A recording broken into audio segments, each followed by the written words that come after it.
দিনটা ছিল 14ই June. Sorry guys, post করতে একটু লেট হয়ে গেল।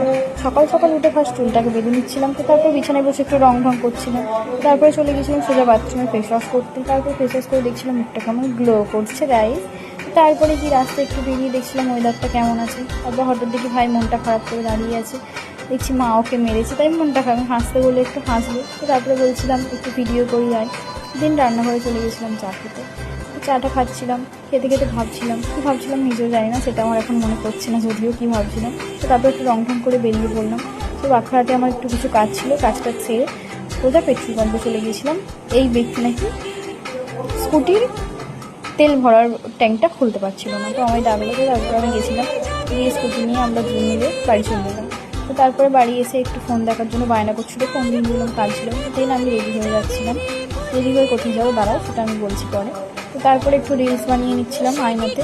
মিরর রিলস বানাতে আমি খুবই ভালোবাসি। তো আমি চলে যাচ্ছিলাম, হঠাৎই ফুচকুটা, এটা আমার কাকা হয় সম্পর্কে, ডাকলো। তো একটু রং ঢং করে তারপরে বেরিয়ে পড়ছিলাম। হঠাৎ রাস্তায় ফুচকা দেখে মনে হলো একটু ফুচকা খেয়ে নিই। তো ফুচকাটা খেয়ে ভ্যানে উঠে পড়ি।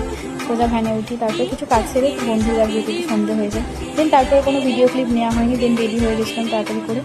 ওই দিন ছিল ওদের ওখানে কালী পুজো। তো এটা আমার একটা কলেজের বন্ধু দেখা হয়, ওই ভিডিও করছিলাম দেখে লজ্জা পেয়ে গেছে, দৌড়ে দৌড়ে চলে গেছিলো। দেন এই হচ্ছে সেই দিন কালী পুজো ছিল সঙ্গীতাদের ওখানে। মায়ের মুখটা দেখলে সত্যি কি ভালো লাগে। তারপরে আমরা 3 বন্ধু মিলে একটু রং ঢং করছিলাম। তারপরে দেখছি ঠাকুর আনার পরেও এদের নাচ আর কমছে না, নেচেই যাচ্ছে নেচেই যাচ্ছে। এই ব্যক্তিকে দেখে আমরা ভাবছিলাম যে এর হয়তো ভর হয়েছে, জানি না কী হচ্ছিলো। দাঁড়াও এখানে কী হচ্ছে সেটা আমি তোমাদের বলছি। হচ্ছে আইসক্রিম খেতে চেয়েছিলাম, আইসক্রিম পাইনি। তো আইসক্রিমের গোটা পেটি কিনে এনে আইসক্রিম মাখা হচ্ছিলো এইভাবে। এটা হচ্ছে আমার বন্ধুর মা, সঙ্গীতার মা। দেন তারপর একটু বড় বসে গেটের ওখানে ক্যাদ মারতে গেছিলাম বাইক নিয়ে। এটা হচ্ছে জয়রামপুর মন্দির। কে চেনো এটাকে আমাকে কমেন্ট করে জানাবে। তো বন্ধুর ইচ্ছা ছিল আমি বাইক চালাবো আর ও পেছনে বসে থাকবো, তো সেটা আমি পূরণ করলাম। তো তারপর বন্ধুকে বাড়ি এসে পাঠিয়ে দিল, পা না টিপে দিয়ে আমি ফোন দেখতে ব্যস্ত। তারপর ঘুমাচ্ছিল। তো তারপরে টাটা বাই।